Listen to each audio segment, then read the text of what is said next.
And we're live. Hello and welcome to Hilarity by Default, where we take on everything by default. I'm Demosthenes, and with me as always is Mr. Kyle Nash. How's it going, Kyle?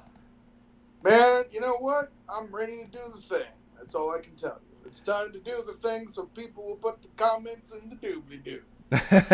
I know you had some computer issues, so we're using our emergency backup plan. What are you using, your phone or your iPad?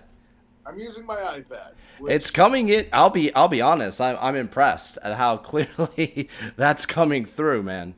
I don't know. All I see is I look fatter than usual, but that's fine. Well, the camera adds 10 pounds or 10 or 300. 30. Yes, exactly. For some reason, it makes me look thinner than I really am, which is, I guess that I should be grateful. That's not the camera, that's the Corona hair, bro. We actually had a comment. It's strange to see Kyle without mic and headphones. It feels strange. I look fatter, but I feel lighter. It's odd. It looks like you're missing part of your head, pretty much. It's true. I mean, I can wear them still if you want. If they're here, you know. But will you still be able to hear me? Yes, actually, that's the beauty. Are people more comfortable with this? I can do this, and then I'll look like I have a super fancy microphone that I don't have. It'll be great. And then Stephanie adds, "And how many cameras are on you exactly, Kyle? Just saying." Well, I mean, inquiring minds want to know. You're gonna have to contribute to the Patreon for that. I'm kidding. I'm kidding. So tonight we're gonna do things slightly differently.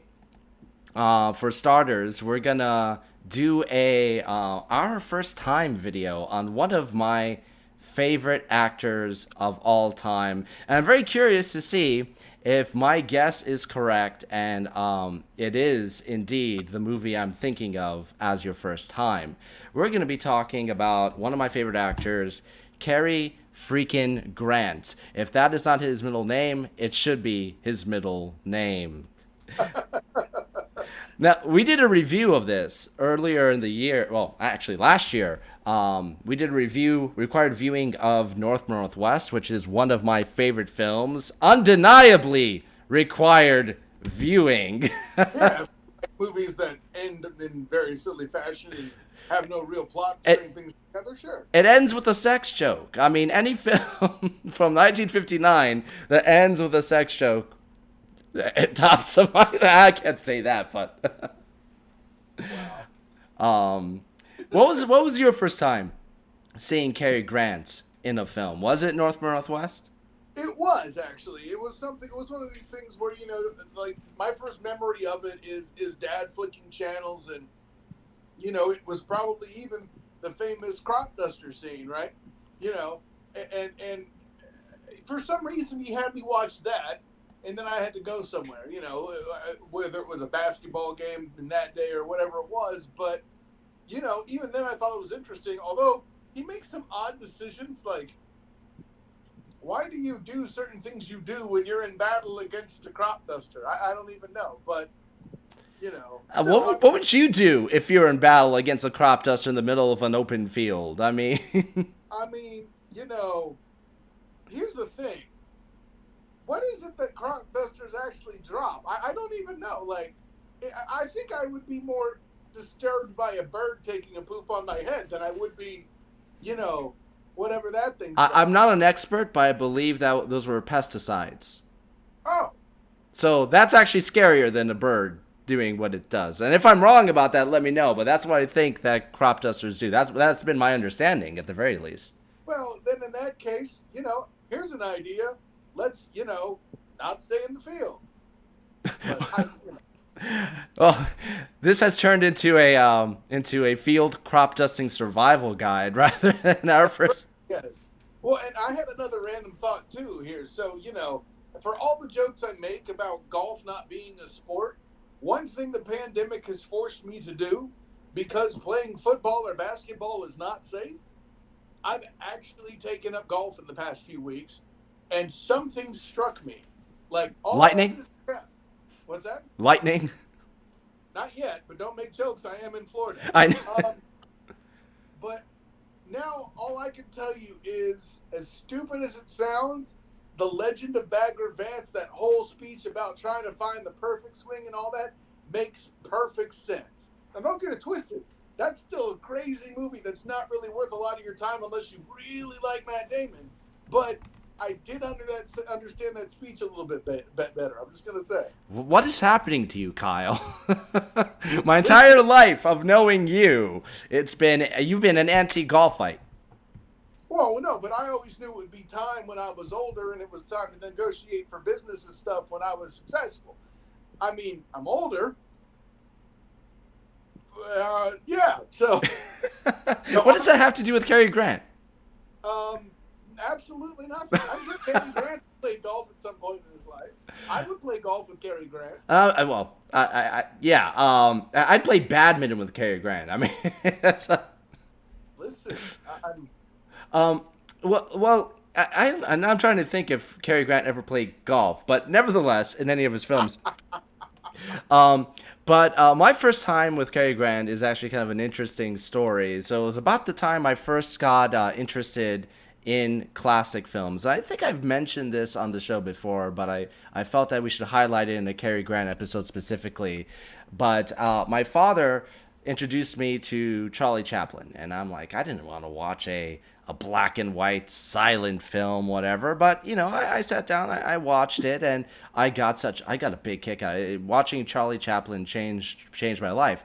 So I started pursuing other older films. Eventually, I came across my parents watching one of the original Pink Panther films, actually specifically the original, with Peter Sellers and David Niven. And David Niven, oddly enough, was the original top-billed star of Pink Panther, not Peter Sellers, who played Inspector Clouseau, and all the sequels would focus on him or family members, etc. But I started pursuing David Niven's career, and I came across films such as Guns of Navarone, Separate Tables, and so on. Eventually, I came across a Christmas film called The Bishop's Wife, starring Cary Grant and David Niven. I'm like, who's this guy with this strangely American / English accent that you can place? So I started looking him up, and I'm like, oh, he's done a bunch of Hitchcock films. I was familiar with Hitchcock, Psycho.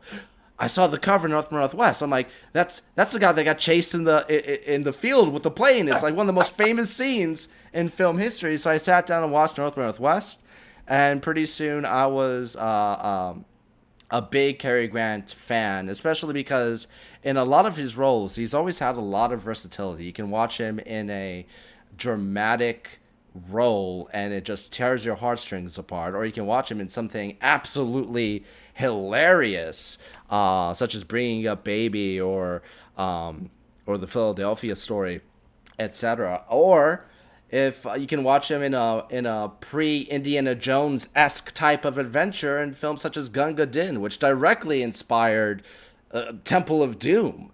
If you're a big fan of Indiana Jones, especially Indiana Jones and Temple of Doom, watch 1939's Gunga Din. It is shocking how much of an homage Temple of Doom is to that original film. It is absolutely incredible. I'm sorry, I got a few comments. Jim, you and David Niven, I swear to God. Charlie Velasquez, I'm sorry for mispronouncing that. Charade was mine. Charade is in my top 5 Cary Grant films. Cary Grant, Audrey Hepburn, Walter Matthau, James Coburn, George Kennedy. Holy crap, it's the best. And I'm not the first person to say this. It's actually it's practically a tagline of the film at this point. The best Hitchcock film that Hitchcock never directed. Such a great movie. I agree, Charlie. We'll have to cover it. Required viewing upcoming at some point, I'm sure. Yeah, the reason I didn't jump straight into Charade in my first release of required viewings is it's one of those films where I know the answer, and I'll probably sit there and just gush about it for 2 hours with you just doing the Captain Picard facepalm the whole time. Hey, listen, you might actually be right. Sometimes that happens too. I mean, there are some required viewings coming out where I'm not so sure you were as right as others, but that's okay. That's what makes it fun. If we agreed 100%, this would be a very boring show.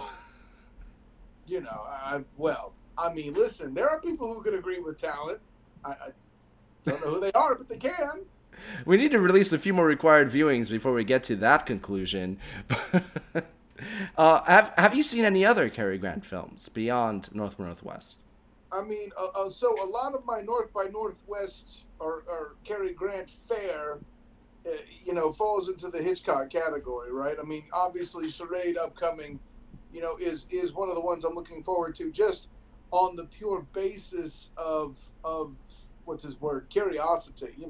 I mean, we make jokes about me saying that North by Northwest isn't required, but it's certainly recommended. I mean, it definitely gets the "it belongs in the museum" defense because in fairness, Demos, we have not yet developed the "it belongs in a museum" award because we were relatively newer into the required viewing series. And what I would say is, because to your point, it's the foundation for so many other characters, right? It's got elements of Indiana Jones in it. It's got elements of James Bond in it. And for that reason alone, on top of it being a Hitchcock movie, it belongs in a museum.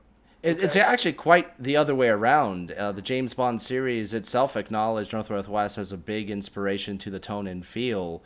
And North by Northwest, in many ways, was a tonal blueprint for Raiders of the Lost Ark. By Spielberg's own acknowledgement.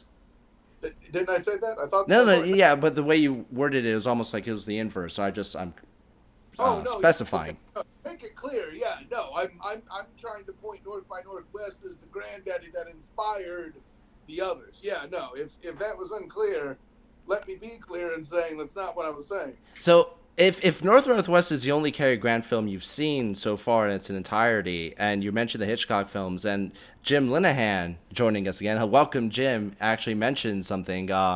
It was all right. I assume he's talking about Charade. North by Northwest was better, same as To Catch a Thief, but that's my opinion. And Charlie agrees To Catch a Thief was so good. I can agree there, ha ha ha.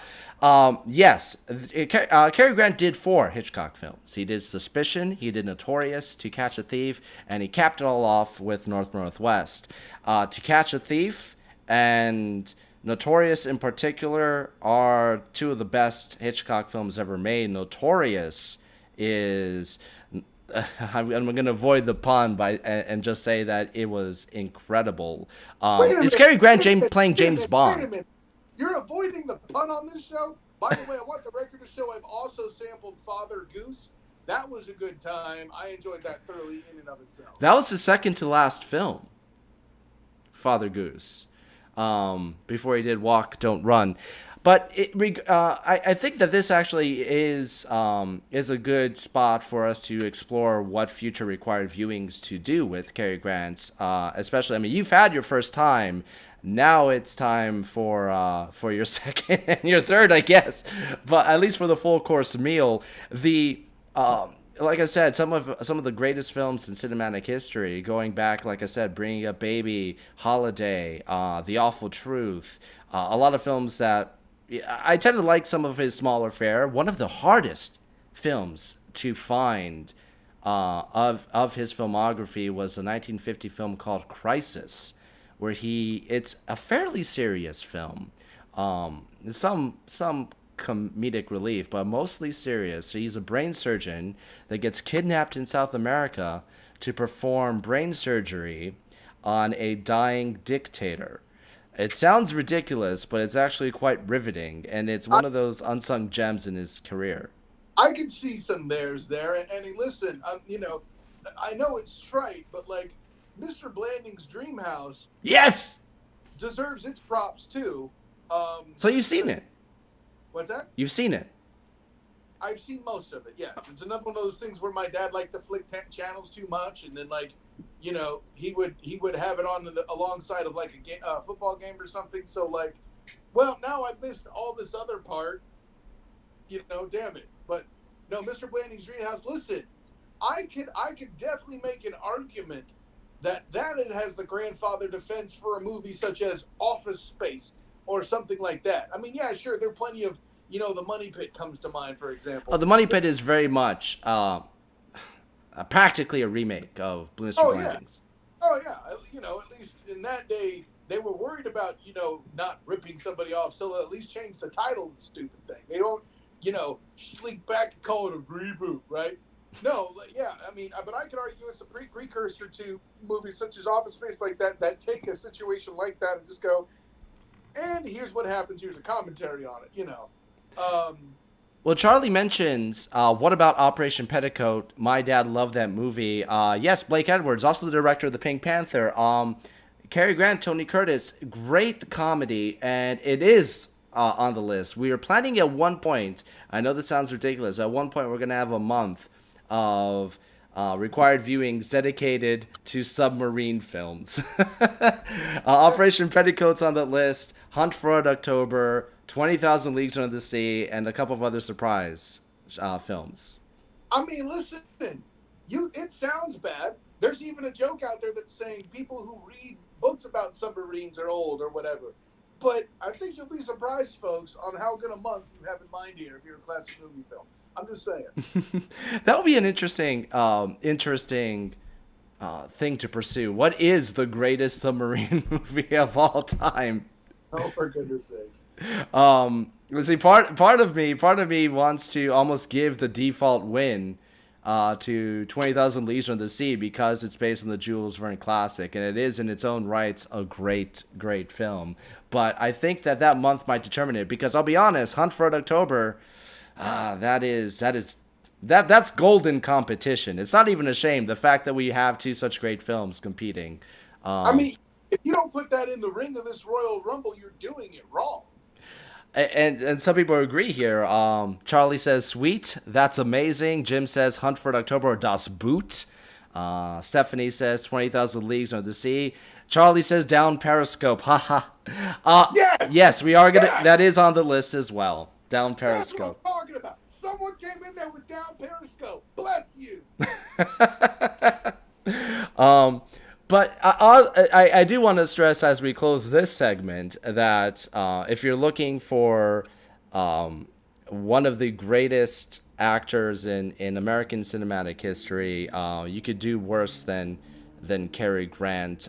So many of his films are bona fide classics in American cinema, and films that have in many ways continued to influence films to this day, in particular North by Northwest, which I still consider to be the first true contemporary action film. So much. Oh, absolutely fair point, man. And hey, listen, when you're talking about greatness in American cinema, I thought you were talking about Kelsey Grammer for a minute because we were talking Down Periscope. I didn't realize you were going full circle, so I'm back with you. I'll give you this. I cannot see Cary Grant doing as great of a performance as Beast as Kelsey Grammer. Props. But I can see him play Fraser Crane, oddly enough. Hold on. Is this a pop quiz who it could have been edition? Maybe. Cary Grant as Fraser Crane. I can see it. I can see it, but let me tell you why. Let me tell you where I think he'd be a better fit, right? I think he'd be better as Niles. The only issue I've ever had with Niles is his build is so very small. And granted, that calls for the part. I feel bad for not remembering the actor's name, but he does a great job, and the comedy is epic for that reason. But if Kelsey Grammer and Cary Grant were acting opposite one another as Fraser and Niles, I really think that would be even better. You're thinking of David Hyde Pierce as Niles. Yes, thank you, Demos. And I think that dynamic would kick butt. I think he's too intimidating and imposing a figure to play the lanky Niles Crane. Although for some reason, I'm not suggesting this as my replacement for Niles, but for some reason James Stewart jumped in my head. Now Fraser. He would be great as Martin. By the way, you're the only guy I've ever heard call him James Stewart, but okay. It depends. And early in his career, he was credited a lot as Jimmy, and then later, as his career progressed, he achieved esteem. He was credited as James. So. Hey, Listen, at some point he was James Carey too, but it was the opposite. As he Oh, got more popular, he became Jim Carrey. Cary Grant's original name, and it's actually good that we're mentioning this in this episode, is Archibald Leach. That's awesome. His real name is Archie Leach, and he mentions it in a joke in one of his films. Oh my god, I can't believe it's slipping my head. His Girl Friday, great film in and of its own. That's a required viewing film as far as I'm concerned. But when I hear Archie Leach, I think of John Cleese in A Fish Called Wanda. Is that not his name? I think so. I need to double check that, but if it was, it'd be a play on Cary Grant. Whoa. And for those wondering, yes, I did just have a Bill and Ted moment. So let's catch up on some comments as we end this segment. Charlie says, yeah, I assume he's talking about our Fraser Crane situation here. Jim says, I can kind of see that. Man, not as funny as the original actor. I think he'd be better as Fraser or the dad, Cary Grant. Niles got walked all over the damn time. Cary Grant, nah. And I agree with that aspect. Charlie says, oh my god, yes. Stephanie says, in reference to Archie Leach, what an unfortunate last name. Charlie says Jimmy Stewart as Niles would be great. I don't know what's worse, Archibald or Leach. Haters. I'm not a fan of either, but Archie Leach has a ring to it, though. See, that's the thing. Like, it's not Archibald Benicio Never. Why, yes, my name is Archibald. His initials are A.L. They could just call him Al. Da, da, da, da, da, da, da, da. Nobody's going to get that under the age of 30. Anyways. Baldy Leach. Nah, no. Haters. Stephanie says, Harry and Meghan made Archie popular again. So, man. And I agree with Charlie. That's just freaky. I guess Archibald is coming back. It's not a bad name. Yeah, I mean, it's just incredibly, like, it's the kind of thing where, like, there's, somebody who's named Bart is Bartholomew. It's the same thing, So, I do have one news story, and I just couldn't resist covering it here today before we jump into our main segment. But here it is, and I'll just read it real quick. Blockbuster Summer Sleepover. Inside last store, only $4 per night. The world's last remaining Blockbuster is getting an extreme makeover. It's converting into a rental property for an epic end of summer sleepover. Yes, Blockbuster, the Airbnb. That's awesome. I assume this last location's in Alaska, right? No, this one's in Bend, Oregon. Oh. Here's the deal. Sandy Harding, the manager of the only surviving Blockbuster in Bend, Oregon, is converting the store into an Airbnb for 3 nights only. And the once-in-a-lifetime experience sounds pretty freaking cool, according to TMZ. The 3 lucky folks who snagged one of the reservations are in for a sleepover unlike ever before. They get the keys to the store, literally, and can watch movies to their heart's content in a makeshift living room complete with a pull-out couch, bean bags, lamps, and pillows. And there's a gallery here of what it looks like. Well, that's the outside of the store. That's what the Airbnb looks like. Huge screen, exactly as they described. They have separators from the rest of the store. Zebra lined rug. Holy crap. And of course, a big ass Blockbuster sign right above the TV. And a VHS player. Because, well, isn't that a requirement? It would be. Oh, and of course, they're going to have a snack section. I guess maybe all you can eat Doritos. I have no idea. Nice. And a 90s blanket for the bed. 90s style blanket. That is pretty freaking awesome. This is nostalgia done right as far as I'm concerned. If I were to participate in this experience, the movie that would be a requirement at some point in the night would be Princess Bride. That would be an ideal Blockbuster rental. For a second, I thought you were gonna say Captain Marvel, and we would have lost the remaining of bits of our audience. Captain, he's got jokes, ladies and gentlemen. I think it's a brilliant idea, and to be honest, I'm kind of sad that they're only doing it for 3 nights. I think I know, right? people are straight up. People are going to be willing to pay a lot more than $4 to keep this going. People will pay $100, $200 to do this. You're sitting on a potential gold mine here. Bend, Oregon. Bend, Oregon. Although with all the crap that's happening in Oregon, it's not exactly first on my travel wish list. But Hey, listen. The reason why you get that Airbnb is to escape the chop. I'm just saying. So the Princess Bride, that would be your pick. I can't argue that. The only contender for me is, given the setup that I'm seeing right here, I would probably go with Back to the Future. Oh, sure. Hey, listen, Demos. The night is more than 4 hours long, Chief. So, I mean, think about it. I mean, $4 to sleep overnight there, right? I mean, that's as much as one rental, figuratively here. Okay. So I think we got it all figured out, bro. I don't mean to cut you off, but like, understand the genius of the plan we just built, right?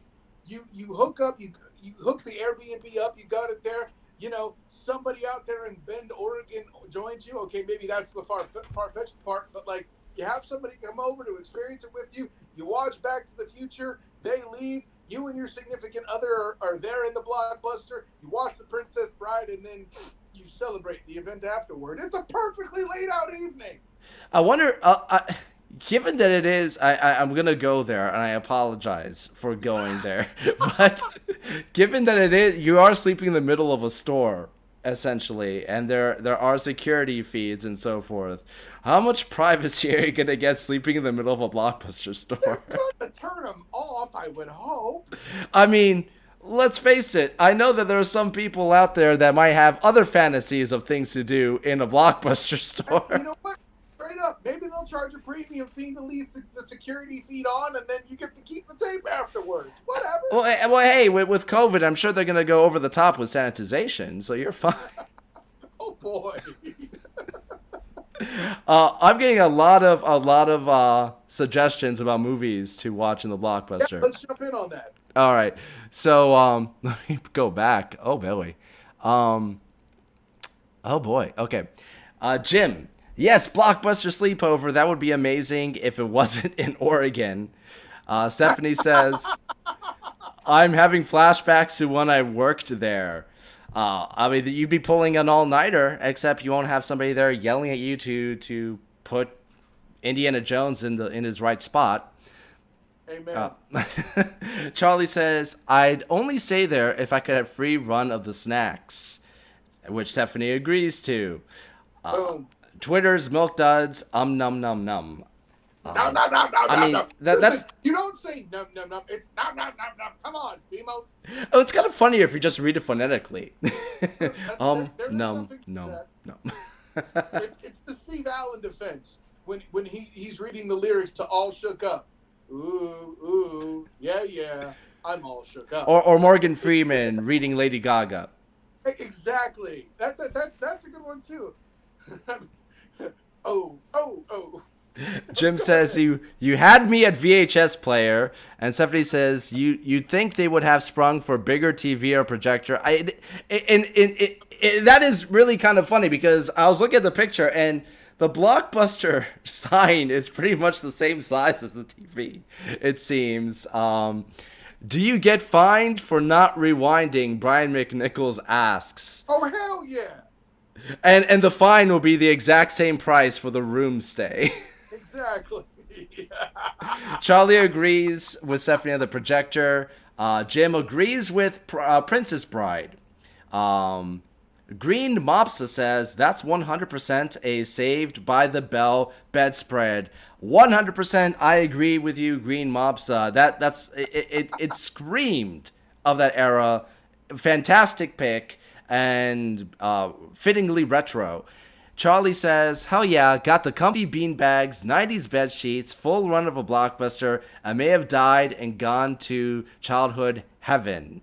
May have died and gone to childhood. That's awesome. Brian says, RoboCop would be on the list. Hells yeah. Well done, Brian. Yes. Another agreement on Back to the Future from Stephanie. Love that trilogy, and the entire chat skipped. So Jim says Short Circuits would complete the evening. I mean, I'm not going to rule it out, but, you know, if I really thought about it, I could find something to replace Short Circuit, but since I haven't provided a better answer yet, I'm not going to say no. Short Circuit 2. Short Circuit 2 was so bad. As a kid, when spoiler alert for Short Circuit 2, when Johnny Five got busted up, that was... I actually, that affected me more emotionally than when they shot Old Yeller. I'm not going to go that far, but yo, that messed with me, dude. Oh, like, I would turn away with, like, I knew when that scene was coming. I'm like, no. And I would always, like, turn to, like, it was on HBO. My parents had HBO. Like, I would always be flicking the channels and get into HBO, like, oh, Short Circuit 2. No, they're going to do it again. Ah! You know, inevitably, it would be right when he was about to get crushed. It's kind of gory in its own way, and he bleeds oil, but it's like, it's effective. Battery fluid, remember. Yeah. I mean, based on our conversation right now, we're ranking Short Circuit 2 up in the emotionally distraught scale of Sophie's Choice. And... Dude, that scene, listen, I'm not telling you it's Schindler's List or anything. Oh, God. So we got a couple of more suggestions. Stephanie says, I'm sure they turned off the cameras and the curtains on the windows. Charlie says, haha, or they could have the adults-only section, new releases. Except for the fact that Blockbuster never had an adults-only section. They never even had NC-17 films. That's actually one of the reasons that a lot of studios balked from doing NC-17 films, at least as far as my understanding goes. I think, and I could be wrong here, I think there could be instances where it was franchise-specific, but I think it was a situation like, for example, for me locally here, Complete Video and Blockbuster were doing battle. And oftentimes I would be at Complete Video because their video game selection was better, and that's what I rented, not movies. It is what it is, folks. I grew up in IT. That tells you everything you need to know. But when Blockbuster started to take some of those stores over that already had it, they were kind of grandfathered in. So it was a weird situation there. That would be a rare instance where Blockbuster, back when it had prowess, would take these stores over, and if they already had a section, they wouldn't remove it. At that point, the very name becomes a double entendre.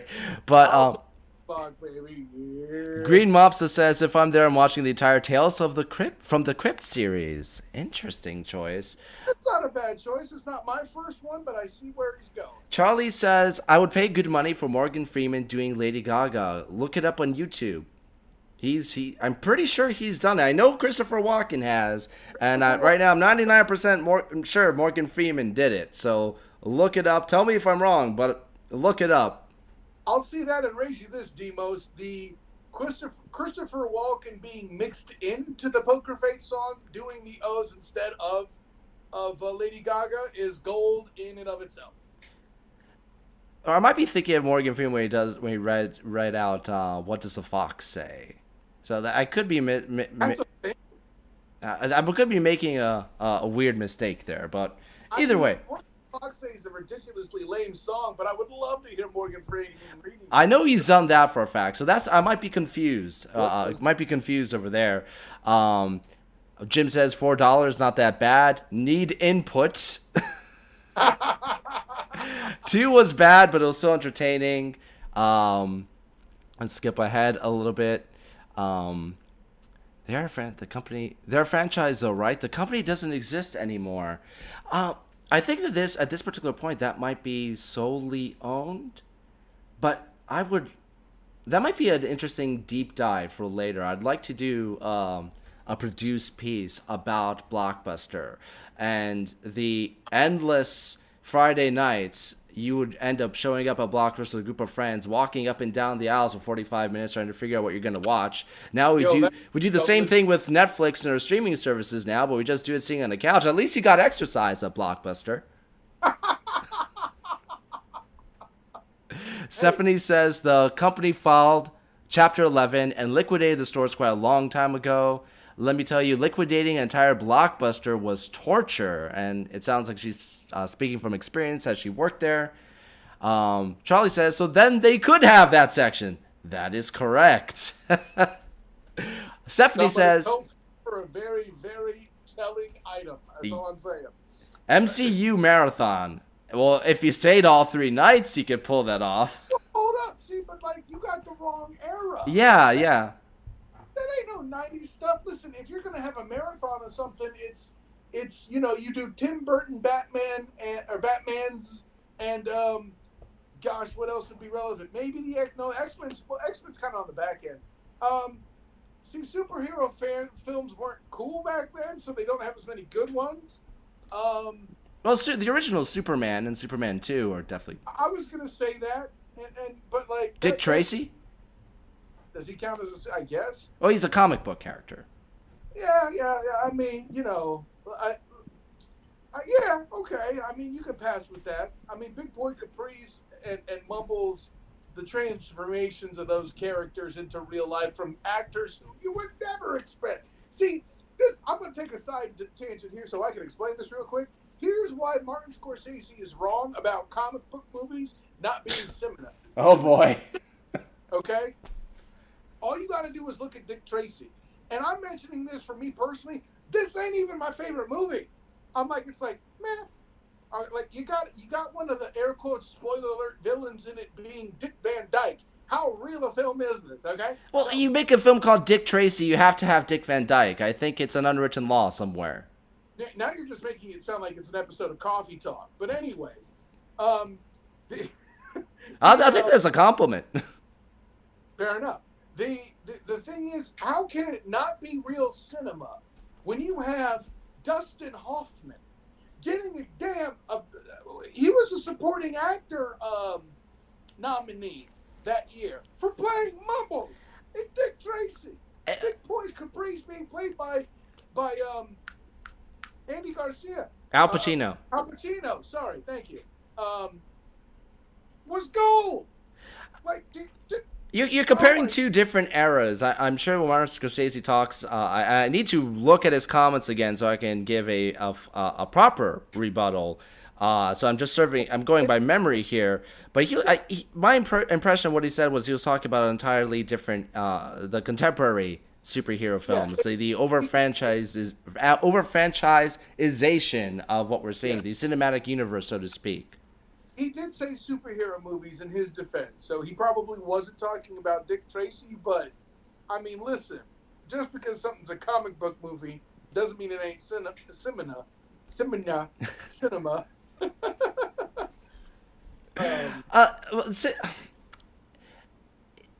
It's dependent on the film, it's just, Dick Tracy is a film that there was, a lot of thought and care in its presentation, its music, its color structure, which was the prominent colors throughout the film were the prominent colors from the comic strip. It's unlike any other film, even down to the masks and strange faces that these characters had. They really, Warren Beatty, who also directed it, he was really trying to bring those comic panels to life. It was a vastly different approach to anything a contemporary superhero film has done, with the only exception possibly being, and I don't like this film, but is Ang Lee's The Hulk, because they actually did go for a kind of comic strip presentation with that. I don't think it worked. I liked some of the stuff they tried to do with it, but yeah, I don't think it landed as well as one could have hoped. But to bring it back to Dick Tracy real quick, I think they got an award, an Oscar, for those efforts in that movie regarding costume. I think they have. They did. Let me I can look that up while you can't see the super chat. Right, but what I'll say is when it comes to Scorsese's comments, listen, regardless of how he feels, about superhero movies, I still love him 3000. While I'm looking this up, I'll look at some more of the comments before we go to our main segment. Jim says, fun fact, Blockbuster tried to diversify with CarMax. What? I didn't know that. You know what, though? We live in a world where Barnes & Noble is talking about rolling out selling alcoholic beverages to keep their places alive. And you know what? I salute you, Dan. That's not a bad move. Well, was it Kodak here in Rochester, New York, is becoming primarily a pharmaceutical company. Oh God. I know too much. I know too much about the industry to know how wrong that could go. Let's see. Stephanie says you don't have to do a 90s marathon just because it's a blockbuster, but it's for the experience. If you're gonna do something that nostalgic, I think you ought to. It's proper to watch a film from that era just to have that full experience. And you also have to watch like at least 5 or 6 classic trailers beforehand, like they used to display on TV screens when you entered a Blockbuster. Brian says all the John Carpenter movies. I definitely would at least watch quite a few of them. Mix the modern with nostalgia, Stephanie says. Yeah, but we have too much modern already. Well, I mean, I'll give this much credit. Leaving the trailers in and then watching modern, like having trailers for old movies lead into modern movies, I can let that go. Because listen, one good combination I always loved on the I believe it was on the Fifth Element VHS, was a trailer for Starship Troopers. So, okay, I got my answer here, and a piece of trivia that's actually kind of interesting. With 3 Oscars won, Dick Tracy is currently tied with Black Panther for having the most wins for a comic book movie. Interesting. And they include Best Art Direction, Best Makeup, and the win that I knew of, Best Original Song, which we covered in a Disney song bracket. Yes, we did. So makeup, yeah, the makeup one was the one I was referring to. Mm-hmm. Blockbuster's problem, says Stephanie, was the fact that they couldn't keep up with things like Netflix and Redbox. When they tried to do rental boxes, it backfired. They didn't jump on that fast enough. They should have been leading that industry. Now, Stephanie's 100% on point there. I mean, obviously, she worked there. But, yeah, no, I mean, that's, as somebody who follows business a little bit, yeah, they tried to adopt too late. They made some of the mistakes one could argue, let's say, an IBM or a Nintendo made. We're big and awesome. That's just a fad. Charlie has a sad face. He misses browsing the shelves every week. Jim and I 100% agree. Brian says, I'd watch Dolph Lundgren in Masters of the Universe. Oh, God. See, if you're into masochism, you're one of those that might want to leave the security cameras left on. I'm just saying. Oh, that film ended with a stinger, so one of these days we're going to get a proper sequel. Stephanie says, Charlie, me too. Every Friday with my dad, he always bought me candy and ice cream. And isn't that better than just sitting at home browsing through your TV screen? Charlie says, minus the ice cream, me too. Used to do that every weekend. Wolf Cool. Kyle loves Scorsese's comments about superhero movies. Never ending story. Jim suggests. That's great. But the horse scene, Charlie brings up the horse scene. What is worse? Here is your pop quiz of the week, Kyle. What is emotionally more distressing? Artax dying in a never-ending story, or Johnny Five getting ripped to shreds in Short Circuit 2? So you're asking the wrong guy this question. She got to knock some people over. I don't know if the never-ending story is false advertising or not, because I never tried to watch it. Oh, no! Oh, no! You hear T-Bone? Oh, no! I'm still watching it. That's right. It's on in the background. Wolfgang Peterson. Okay. I'm going to add that to the list for required viewing. If you haven't seen the Neverending Story, that's an 80s fantasy treasure. listen, I mean, there have been great movies that I've been turned on to because of required viewing. And of course, two movies that are an example definitely belong in the same sentence: The Godfather and Never-Ending Story. Well, no. Well, they're comparable. You can say the same, the Schindler's List and the Never-Ending Story. Oh, for goodness sake, Demo. Which sounds a lot darker when you say it like that. But Hey, listen, the only difference is everyone gets treated like the horse in Schindler's List. Next question.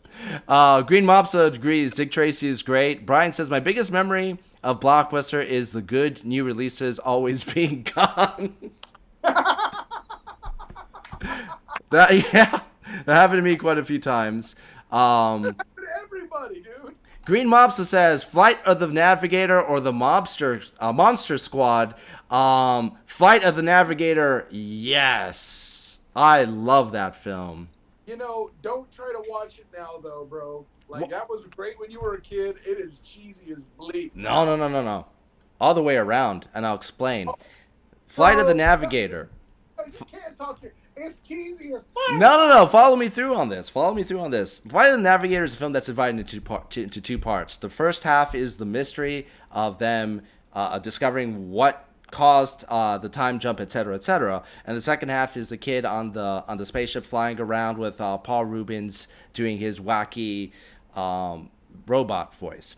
Now, as a kid, I loved the second half. I thought the first half was boring. Watching it as an adult is completely flipped around. That first half is actually for me, I found it a hell of a lot more engaging. The one scene when they hook his head up to the computer and diagrams and other crap. True. And Howard Hessman is playing the science guy or whatever. No, I follow you. That scene in particular is decent. But listen, I can't get past Sarah Jessica Parker and her silly pink hair. I'm sorry. It's the 80s. That doesn't change my answer. We might cover that in the future as well. Watch Titanic, call it a night, says Stephanie. Goonies, says Charlie. And Brian says, I think it's more odd not to see the Briscoe County Junior hats. I saved the hat for special occasions. But I love that hat, man. I'm not a hat guy in general. So when I find a hat that I like, it becomes part of me. Listen, Demos, you and I got to get to talking because, what with a certain costumed holiday upcoming, there could be potential for many hats that you come to enjoy if you're playing it right. I haven't figured out what I'm doing for Halloween this year. Last year, I don't remember which costume I wore on the show last year. I think it was Jack Sparrow. I was Mr. Incredible. I know that. Yeah, so I'll come up with something interesting. For those that know me best, they know that I go all out on Halloween.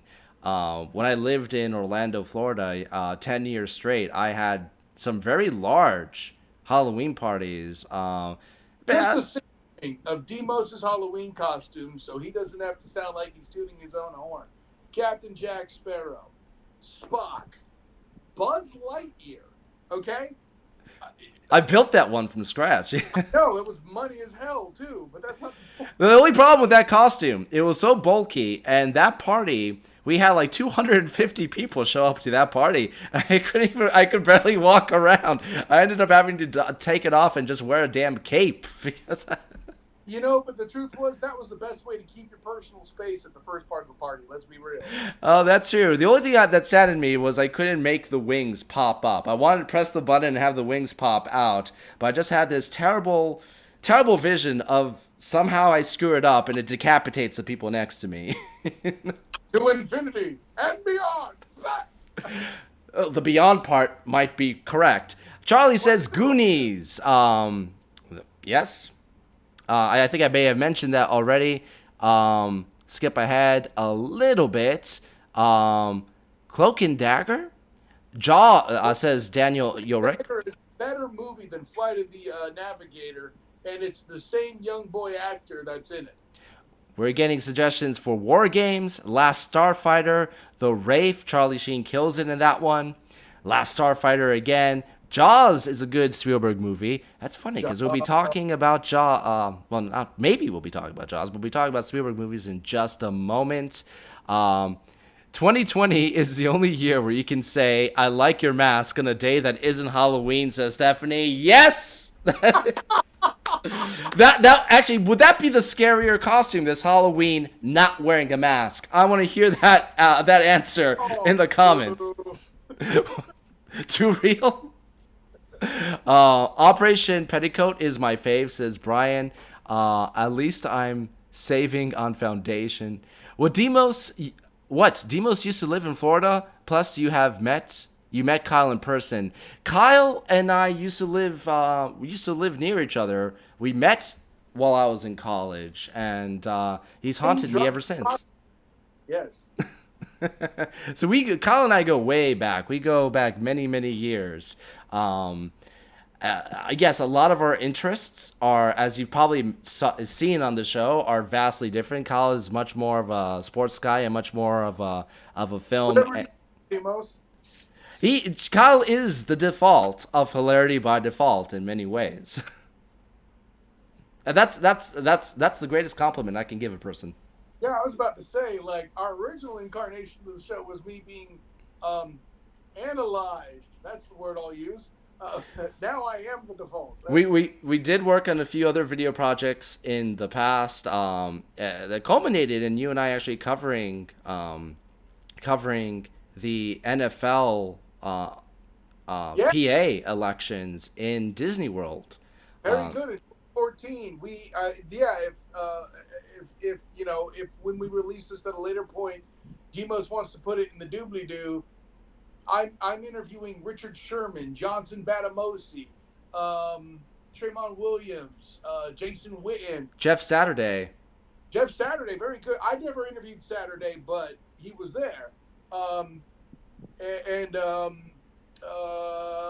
think those are the main ones. But at any rate, the guy holding the camera and doing a lot of work in most of that is one Demosthenes Euclid, with the help, of course, from my friends Jen Humphreys and Will Akers on occasion as well. Yeah, that was an interesting.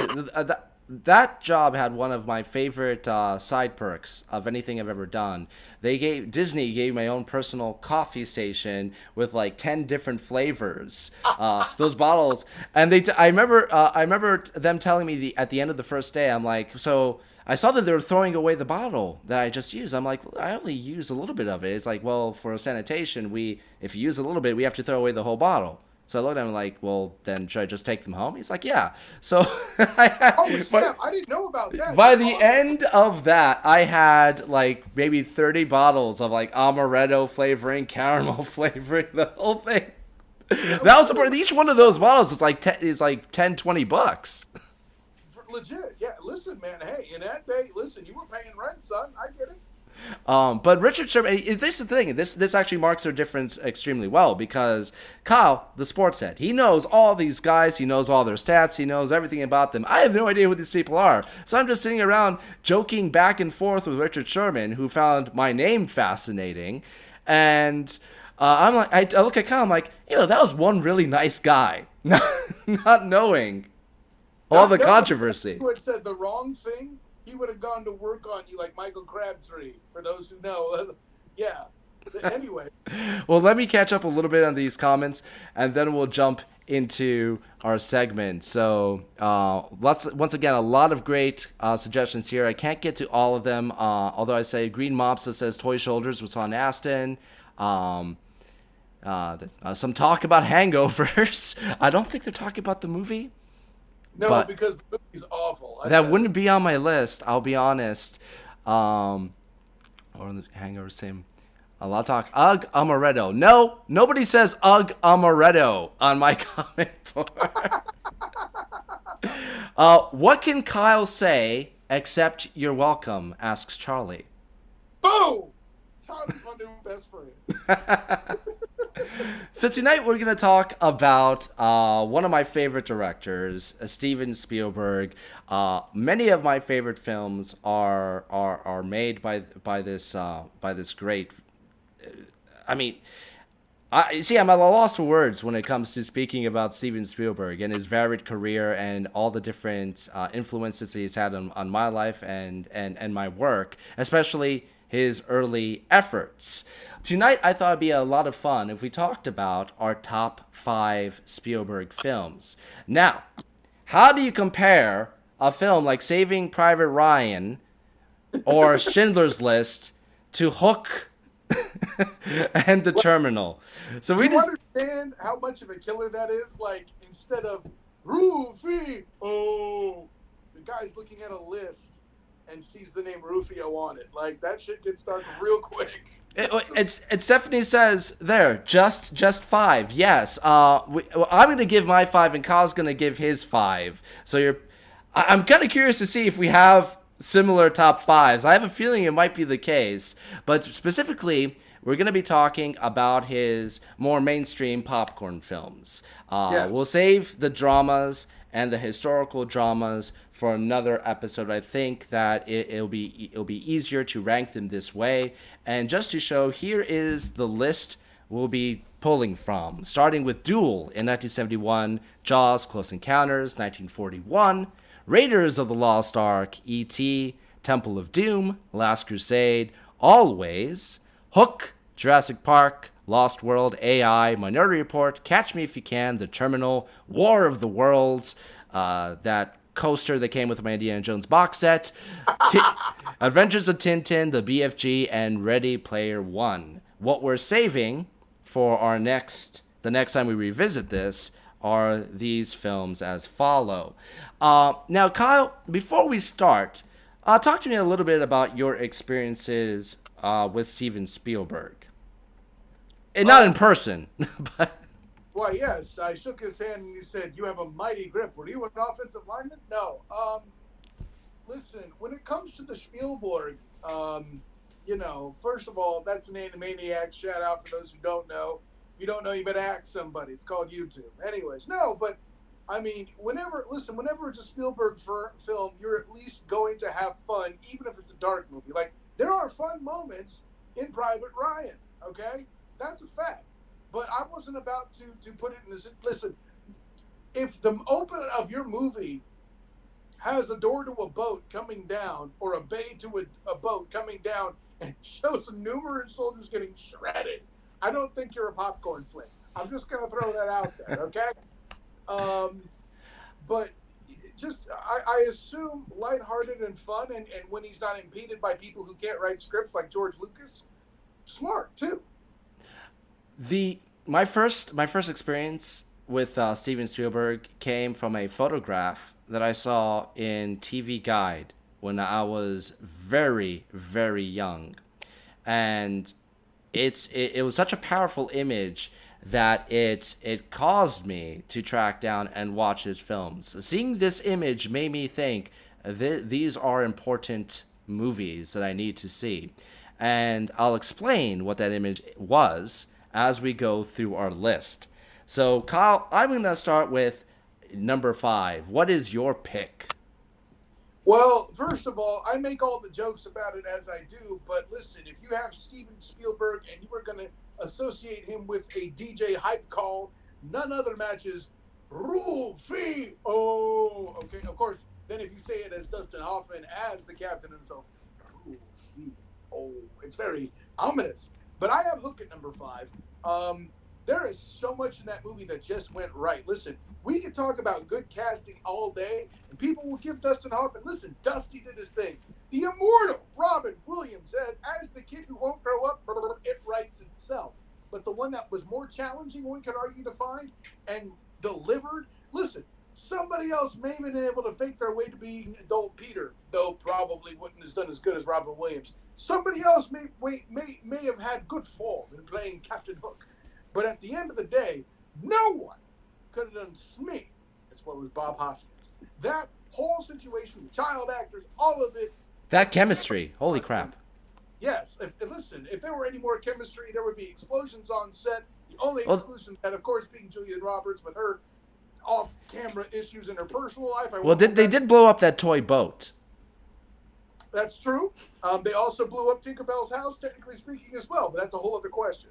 Um, but man, even the music is fantastic. As far as I'm concerned, the music is probably one of the best scores in the entire Spielberg John Williams pantheon. The score for Ooh. that film is in places it's very haunting. It's soaring. You could almost tell that it was written to be a musical at first. Yeah, I mean, how do you mix wonder and horror together? It's something you have to do because at some point you have to have Peter and the Lost Boys and you have to have Hook and the Pirates, and those you can't write the same song that suit them both, and yet they find a way. It, at one point we are going to do required viewing on some of these Spielberg films, so we're not going to be going through and doing like full reviews of them. I really enjoy Hook for a lot of the aspects that you just said. I enjoy the performances. Dustin Hoffman, Bob Hoskins, incredible. Robin Williams, it's Robin Williams, and the score. There are a couple of flaws in that film, but as far as like nostalgic movies, it's one of those films, and I've heard it said many times before on the internet, and it's one of the things I agree with. It's a flawed film, but one that everybody just loves. Fair. I'll say my number 5, and then I'll get to the comments. My number 5 is Jurassic Park. My God, let me get that. Just in case you don't know what Jurassic Park is, here's the poster. It's the best dinosaur movie ever made, other than Grumpy Old Men, which is a classic. I see what you did there. Effects that have aged better than movies made from 1 year ago, and a great cast of color-coded clad actors. Listen, let's be clear, bro. You missed an opportunity there. You turned around and talked about, what was it, Grumpy Old Men or whatever, being dinosaurs. Hey, and the dinosaurs aged better than Walter Matthau did. There you go. Walter Matthau always looked lovably old. I'll leave it at that. I stand by that. I mean, it's kind of funny as the years kind of progress. I tend to find the scenes earlier in the film when they're discussing the horrors of the theme park concoctions to be much more fascinating than the action. But overall, extremely strong film. It keeps amping up. I'm not a big fan of what followed it. Who is? But as far as the original Jurassic Park, I mean, that, as far as I'm concerned, that is one of the top 5 blockbusters of the decade, let alone top 5 Spielberg. Bigger letdown of the series, Jurassic Park or Alien? No, Jurassic Park, because Alien had aliens, and nothing that came after Jurassic Park it came close to that first film. Yeah, including Spielberg's own Lost World. It had its moments, but I have to agree. So let's jump into the comments real quick before we go on to number 4. We're getting a lot of amaretto puns, but nevertheless, You can make amaretto puns just so long as they're not vanilla. Greg Mobster says, Ready Player One was such a great movie, way better than I thought it was going to be. I agree. It was better than I thought it was going to be as well. Jim says, there are not a lot of fun moments in Schindler's List. Thanks, Cat. Didn't we make that joke? But he's right. You specifically said Saving Private Ryan, but it had its light moments. Schindler's List. I think that in that particular film, because of the subject matter, there are some sarcastic remarks from Ben Kingsley that I thought were funny, but any kind of forced humor in that would have been an aberration on that tapestry. I agree. I mean, listen, granted, like, apparently there's library books out there that are children's books talking about the Holocaust. That's a thing. But that doesn't mean Schindler's List was funny. I get it. Stephanie says, as for Ready Player One, the book was better. Some discussion here about Ready Player One, the book. Love the book. Looking forward to the sequel, says Charlie. Green Mobs agrees. Yes, book was better. Jim, who was actually on our episode discussing Ready Player One, says it was a lot of fun, but agreed the book was better. They did the best they could. It was better than it should have been, though. Whoever led with that, I forget who the commenter was. They're spot on with that. That movie was better than it should have been. I'm going to give this person the credit they deserve. Let me see if I can find it. Book was better. There are a lot of fun moments. I love the book. See, this is what happens when your computer's broke and you don't have the super chat in front of you. Oh, regardless, we agree. Charlie says, I never realized it was Dustin Hoffman for longer than I want to admit. He does blend into that role. And he there's an aspect of relishment in that performance that you rarely see from Dustin Hoffman in many of his other roles.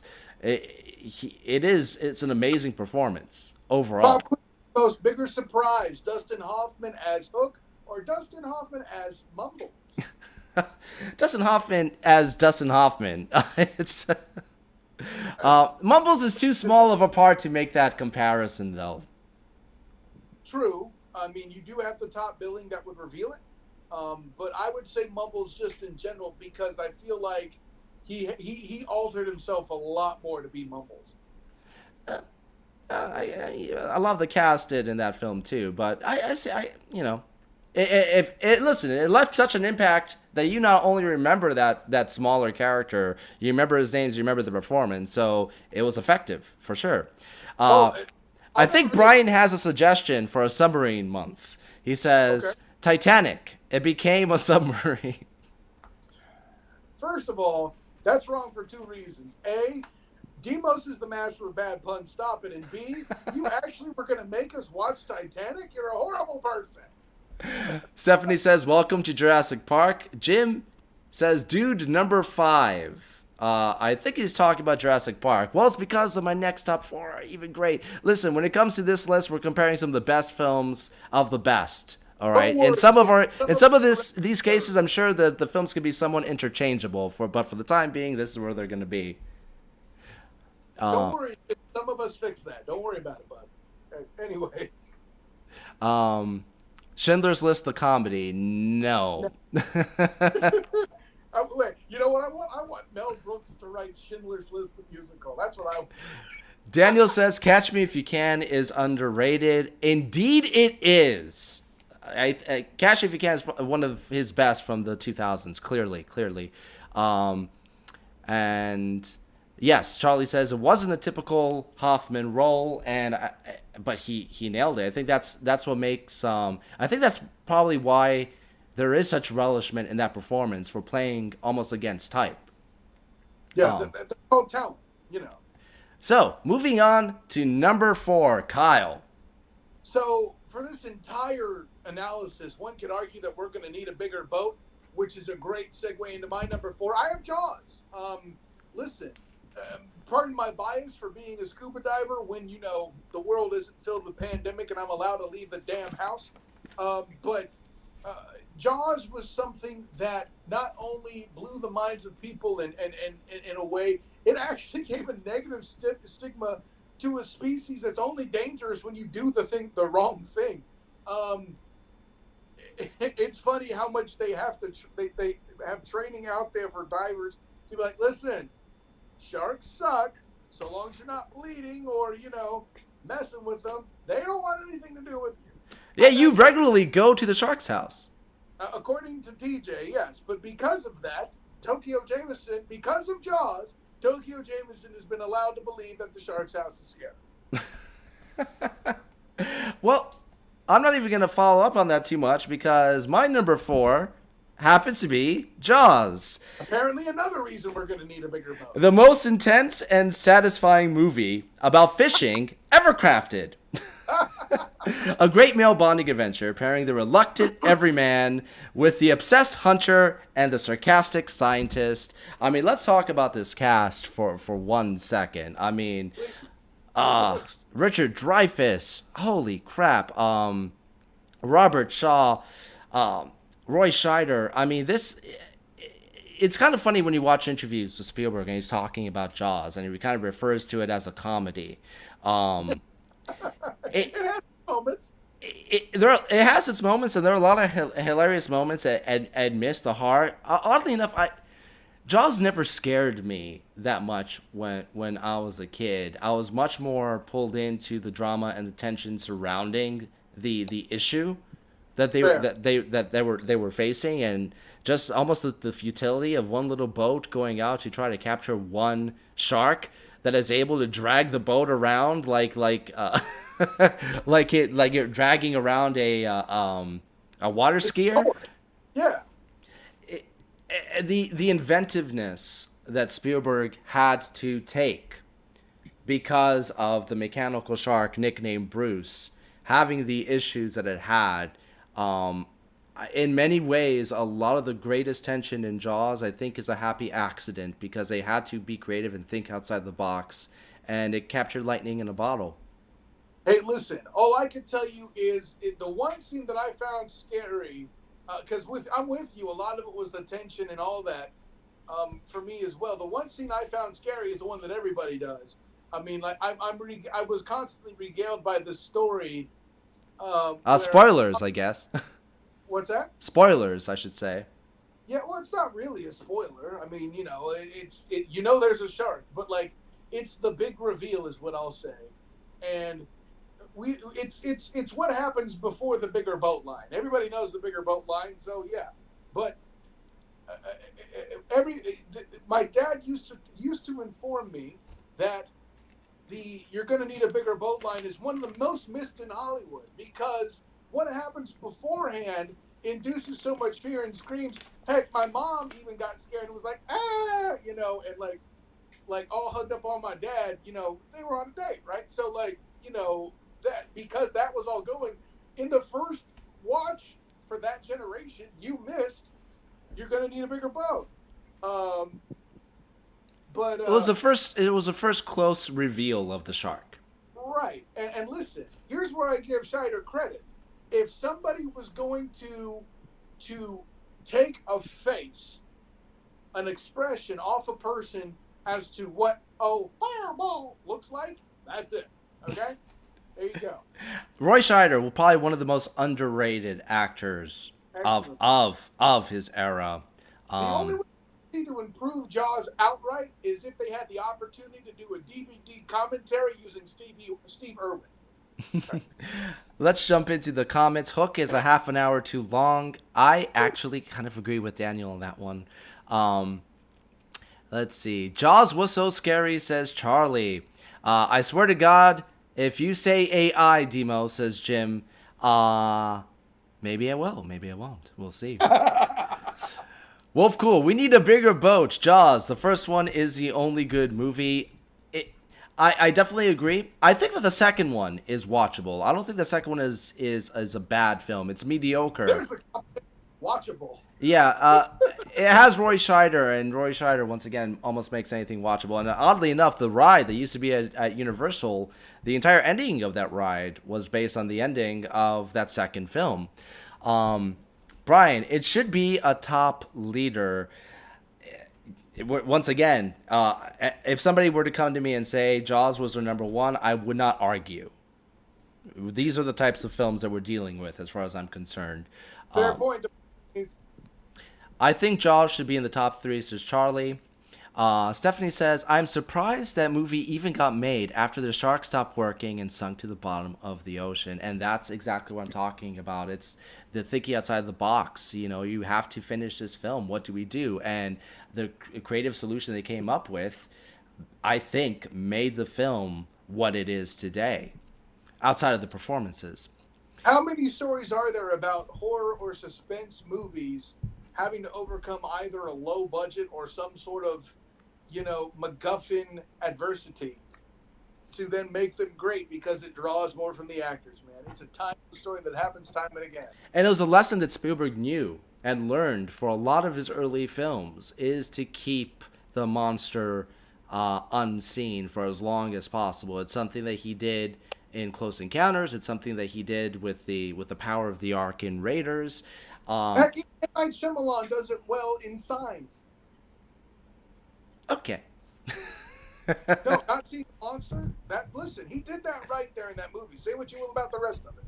Um, I will agree with that. And then when you see the silhouette on the roof, that is to me more terrifying than the video clip was. But I think it's undermined. I think that's a film where it's very undermined by the eventual full reveal. That's why I would show that in the class, is because it shows what happens when you show it. Just saying. Brian McNichol says Caddyshack is the first movie I remember renting from Blockbuster. I was like, Steven Spielberg's Caddyshack. That would be an underwhelming adventure. I've seen 1941. I know how that could turn out. Although 1941 famously, and it's probably the best scene in the movie, opens with a Jaws parody. The same girl, only instead of being attacked by a shark, she gets lifted up butt-ass naked by let alone a submarine. Because apparently submarine is the theme of tonight's episode. Sure.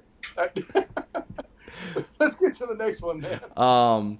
Jim says, I still hate swimming in the ocean. Green Mobster, I haven't swam outside of a swimming pool in 20 years because of Jaws. My God. Stephanie, yeah, no swimming for me. Hashtag I'm not afraid. Jim agrees with you, Nash. Statistically, it makes sense, but you never know what's below you. Oh my God, yes, that's terrifying, Charlie says. Green Mobster,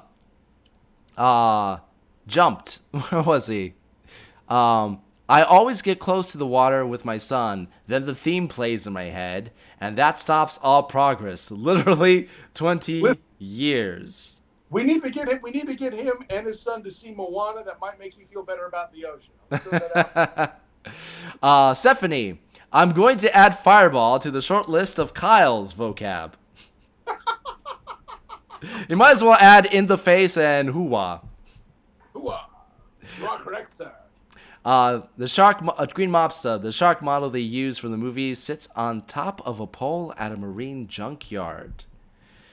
As it should. And Kyle mentions Steve Irwin again. LOL, Steve Irwin commentary would be amazing. Thank you. Charlie, I look forward to Kyle's fireballs. I think Charlie just wanted me to say that so he can clip it out. Hey, first of all, let's be clear. A lot of people look forward to my fireballs. All right? I'm just saying. Jim Linehan, hilarity by default, the drinking game.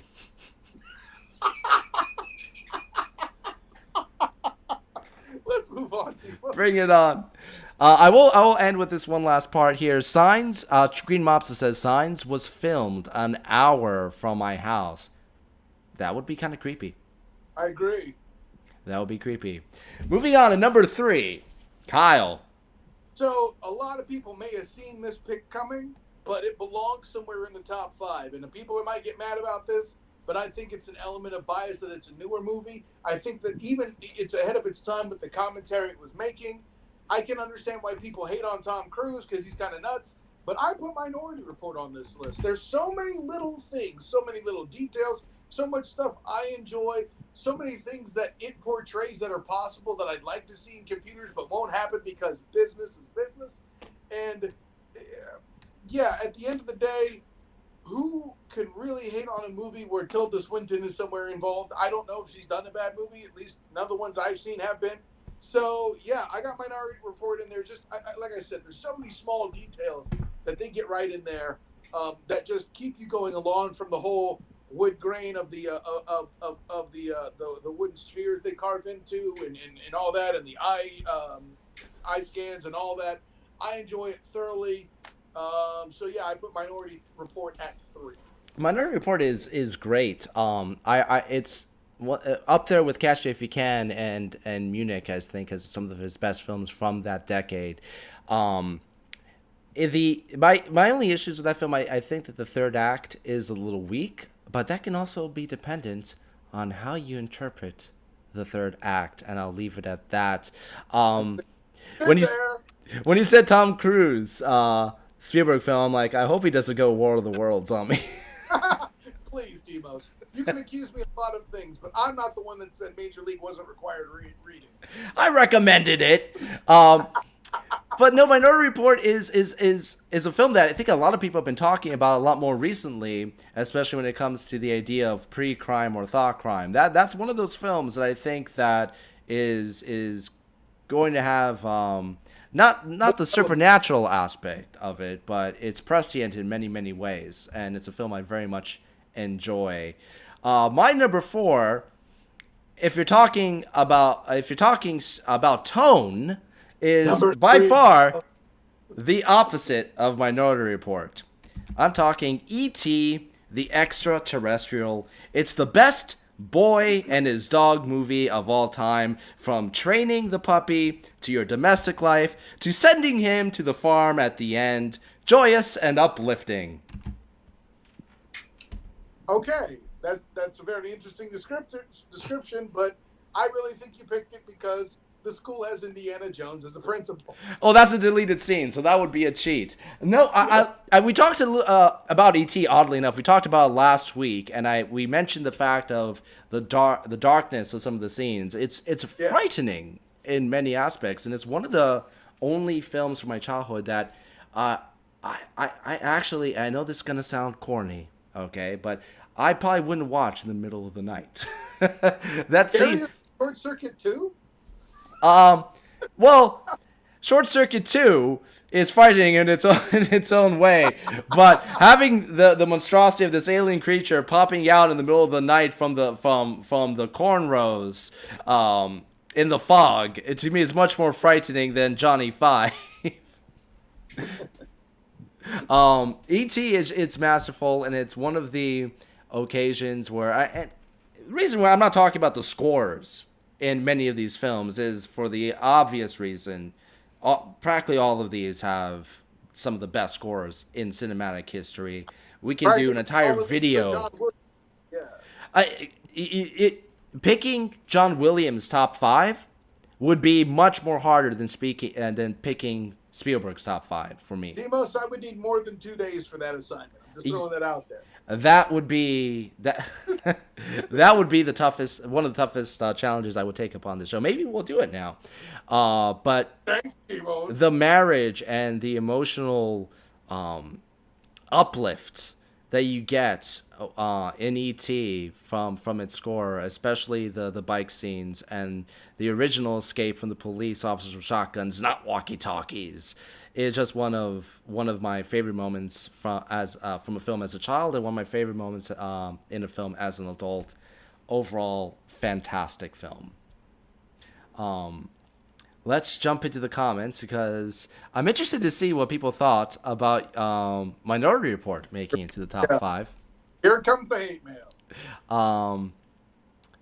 Brian McNichols, I'll throw it out. Crank 2 is the best movie of all time. Okay. Skipping down ahead. Stephanie, I really like Minority Report. Great choice, actually.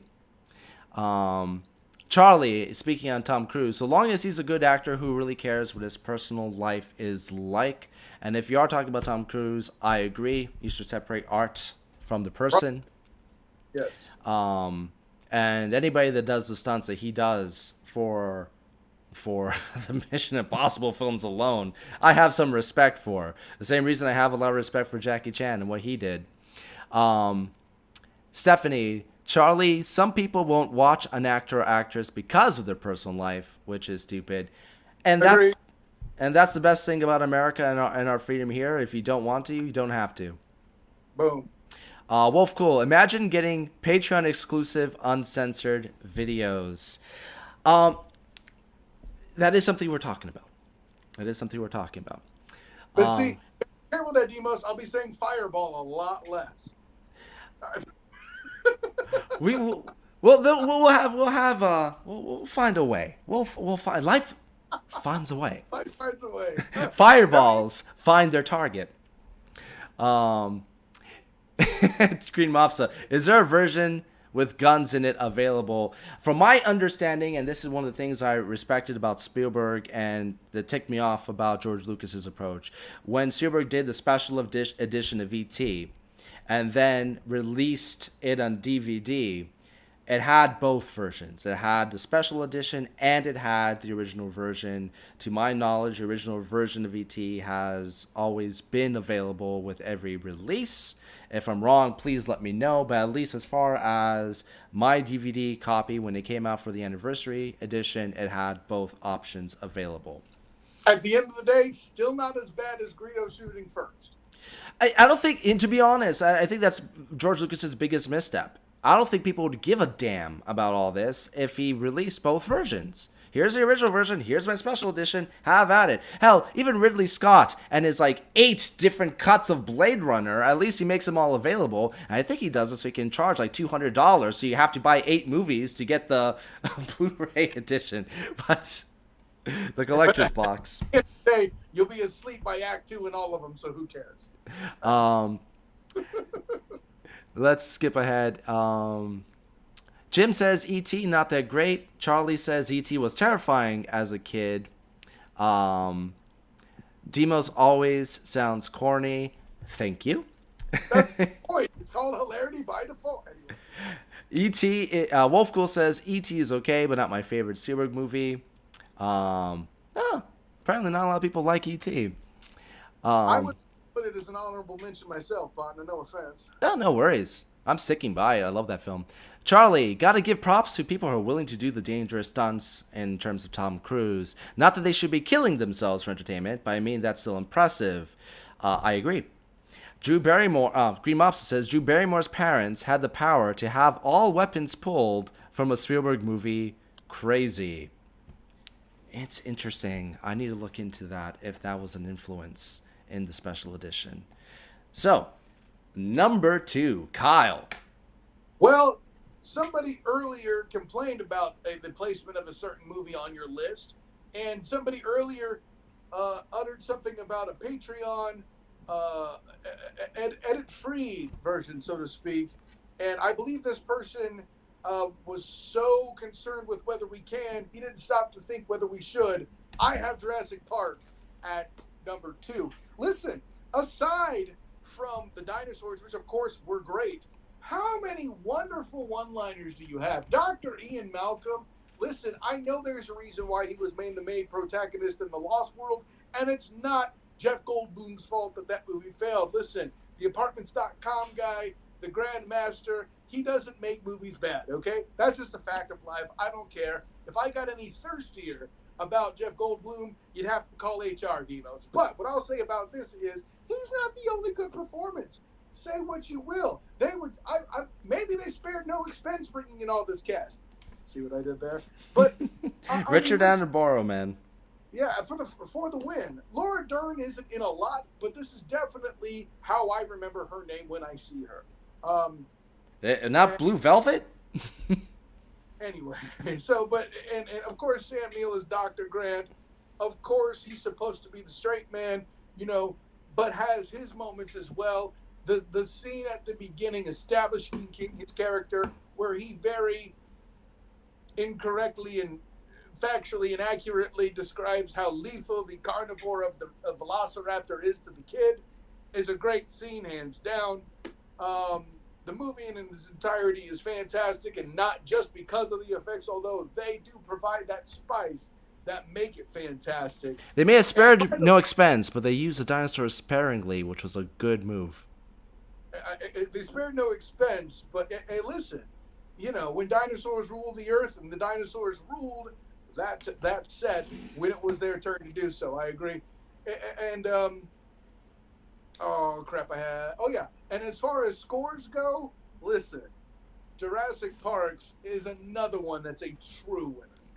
We were talking earlier about underrated actors, and I have to point out, I think that Bob Peck as Muldoon is underrated in that film. I thought he was fantastic, and if there's one change that was made from the book regarding his character, that's probably the change that made me really sad, because he's badass in the film, but his character is much more badass in the book.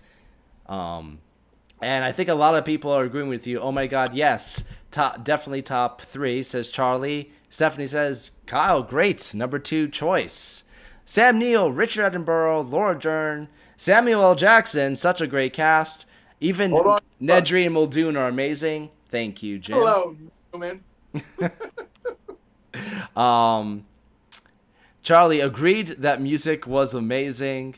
And Green Mops says, yep, the Barrymores are royalty of film. Yes, they are. Yes, they are.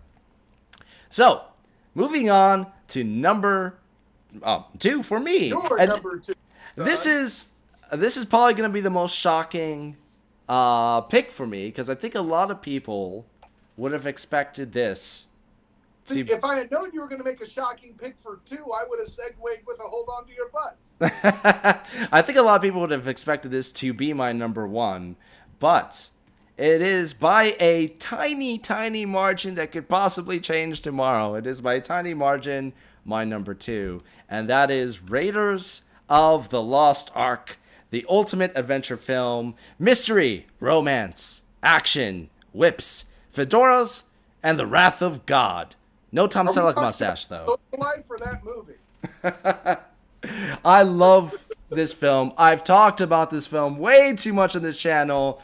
And if I started right now, I'd keep going on for an hour. Yes, I still think it's the best Indiana Jones film.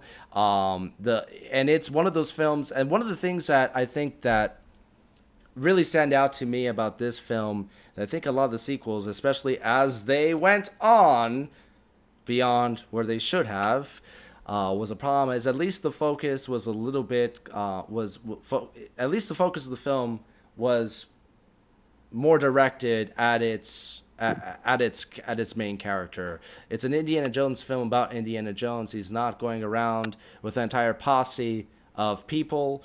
The chemistry between him and Harrison Ford and John Rhys-Davies, fantastic. Marion, great. Nazi monkey, okay.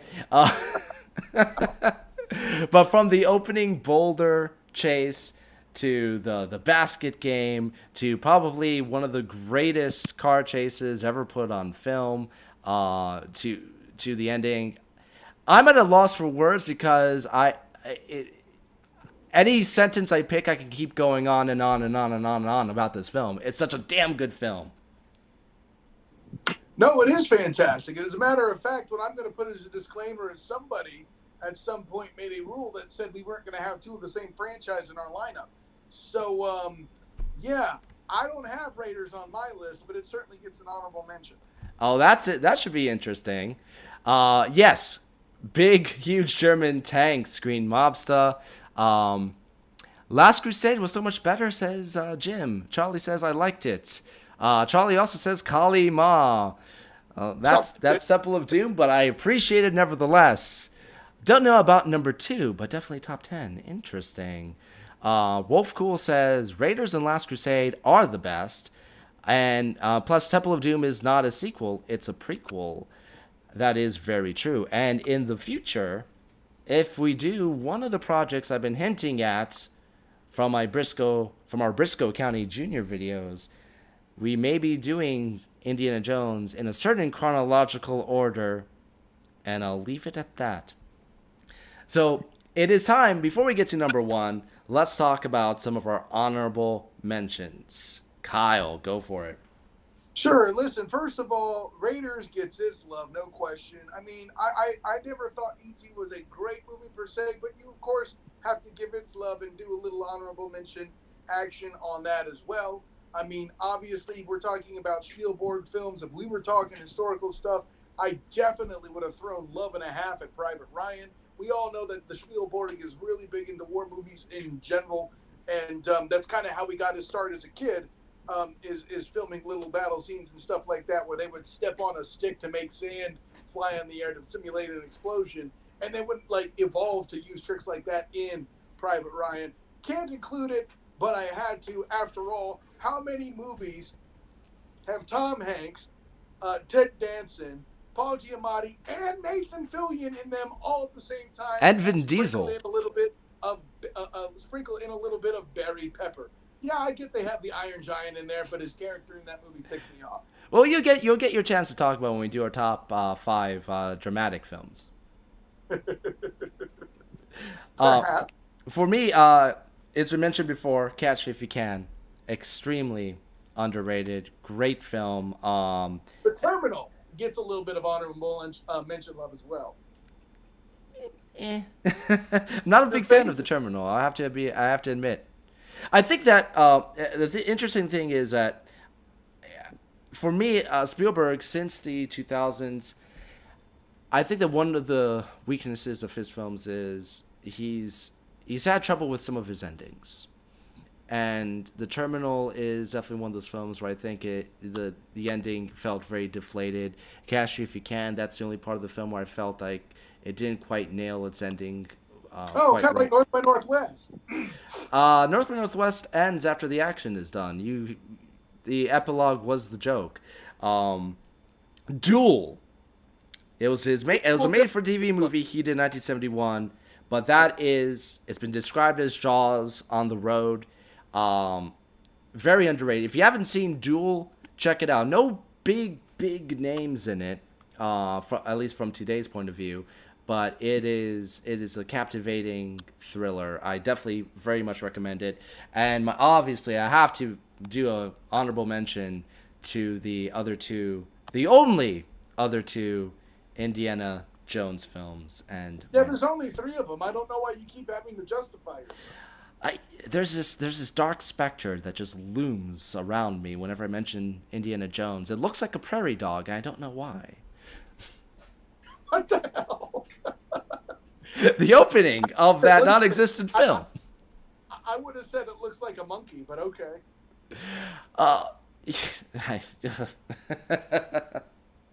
Talking about another breaking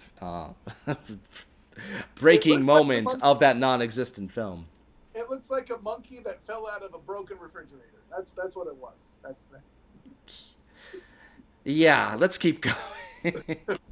Your number 1 pick, Kyle, unless you have more honorable mentions. No, I'm good there. I'll go ahead and drop it. Listen, for those who don't know, just because Demos has some sort of a wacky fetish for adventures and secret agents, he's not the only one that's going to throw love at Indy. I don't own a fedora, but if I did, I'd be paying tribute all the same. My top film, Indiana Jones and the Last Crusade, which, by the way, the fact that Demos doesn't like this movie for is baffling in itself. Whoa. I love this movie. Hold on, not as much as Raiders is what I'm trying to imply. Okay. But for the record, let's be clear, it features both Indiana Jones and James Bond in it. The only other movie that can claim that is Cowboys vs. Aliens, okay? But there's a whole load of things going on. You can say what you will about he didn't have an ensemble in Raiders. Well, yeah, he kind of did. It just got bigger by the time we had The Last Crusade. So much going on. His time, even when he's not interacting with Sean Connery in a buddy cop kind of role, air quotes, when he's chilling with Dr. Elsa Schneider, he's doing great stuff with a sidekick. I mean, listen. She talks in her sleep. She talks in her sleep. Yeah. Your situation hasn't improved. No, but what I'm trying to say is it's one thing to do a bad accent. It's another thing to pretend to do a really bad accent. And that's even the links that Indiana Jones went in this movie. Listen, if you don't subscribe to this, if you didn't buy something at the gate, I'm just going to walk up to you and ask for tickets, please. And when you don't have it, I'm just going to tell everyone, no ticket. That's all I'm saying. The chemistry. I've said this 1,000 times before, but the chemistry between Harrison Ford and Sean Connery makes that film. It is my favorite of the Indiana Jones films. I just think that Raiders is the better film from... Your Face is a better film. Well, yeah. Well, how come they're not paying me the $1 million? I'm right here, Hollywood. Come and get me. Catch him if you can. That's good. But it's a damn good film. For me, but once again, you mentioned, the fact that this film has James Bond and Indiana Jones in it. How can it not be, at the top of my list? And that's what I'm going to say. It's integrity, my friend. It's integrity. Despite Bond and Indy being together, I have to go with what I feel is a better film. Yeah, you call it integrity. I call it inconsistency. We have words that start with I. It's great. Listen, you can put Sean Connery. You can put Sean Connery and Harrison Ford, in waiting at a bus stop together, talking about the bad McDonald's they had for lunch. And I would say that's interesting. I enjoyed watching that, but it wouldn't be in my top 5 films ever made. That's a good point, Demos. That would be a great movie nonetheless, but they still couldn't fix the emoji movie. Anyways. No. Patrick Stewart couldn't save the emoji movie. All right. I'll get to the rest of the chat after I reveal my number one. I'm kind of curious, Kyle, after everything we've been through on Hilarity by Default, what do you think my number one is? I think you're going to say AI just to spite Jim. I'm not that mean. My number one is Indiana Jones and the Kingdom of the Crystal. No, it's not. No. It is, in fact, Close Encounters of the Third Kind. Hauntingly beautiful ending. The film is an operatic beacon of hope and the frontiers of human exploration.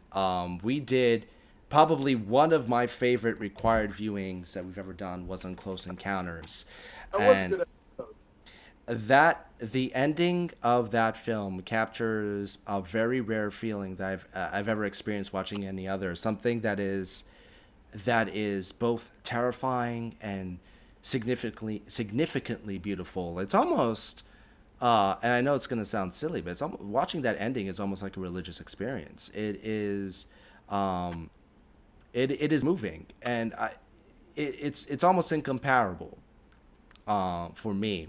When I was a kid, I'm gonna bookend here with what I said at the beginning.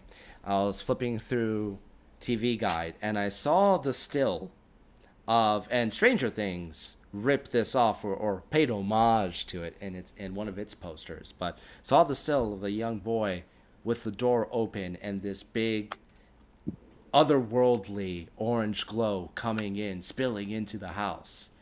And I'm like, what is this?